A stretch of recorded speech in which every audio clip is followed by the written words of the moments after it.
Without fear of dying, and even without a helmet, mask, or protective gear, Fire Chaplain Anthony Alvarez of the Bronx Firehouse Aviation Volunteer Fire Department raced to aid victims at Ground Zero. "My duty as a firefighter is to risk my life and save another," he said, after helping a doctor blinded by the dust and rubble escape the collapsing subway walls deep within the North Tower. You may have heard the stories of rescue workers traveling from all over our country just to help their fallen brothers here at Ground Zero. Well, we went in with a group from Los Angeles, just one bunch of guys among many doing what they can do. There are a lot of people from all over. We're from L.A. From Canada. I'm from Pennsylvania. They're coming from California. I'm a firefighter. I've been a firefighter for 24 years, and I had to come. Had to. It hurt. One group, who are now known as Los Angeles' Dream Team, got to Ground Zero 3 days after the attack and have been working ever since.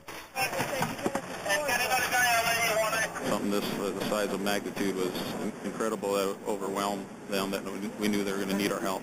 Leonard Rubble handpicked each man, putting together an effective, high-impact team. These guys that I chose were on the top of my list because they're hard workers. I worked with them.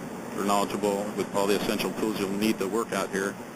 These guys are really good at what they do. They say that the only way to prepare themselves for the scene at Ground Zero is to begin the day with a prayer. I'm just here to support them, pray for them, encourage them if I can. We just kind of dig deep down inside and just keep all the families in mind that are missing loved ones, and that gives us the strength we need to go as long as we can and as hard as we can to help out. We're getting ready to take off to go do some good work, hopefully. In spite of the danger which prevented Fox's cameras from following the Dream Team, they work alongside the other volunteers, hoping for a miracle. That thing came down. There's not enough time to get out. Even if you had a full sprint away, there's so much rubble you have to go over. You're climbing around an unstable area with beams, girders, concrete, rebar. I mean, you name it, it's out there. The footing's not good. That's very easy to get hurt out there. Just walking, you get hurt. You just got to put it in the back of your mind and keep working. Tirelessly, they continue to search. So once you get in there, it's like a non-stop deal. It's like nobody wants to leave, so sometimes you go for 8 hours straight without a break. Pulling out body parts basically was mostly what there was there. You know, how do you really prepare yourself for something like that? You thank the big man that he gives you the ability and the capability to do things that we do.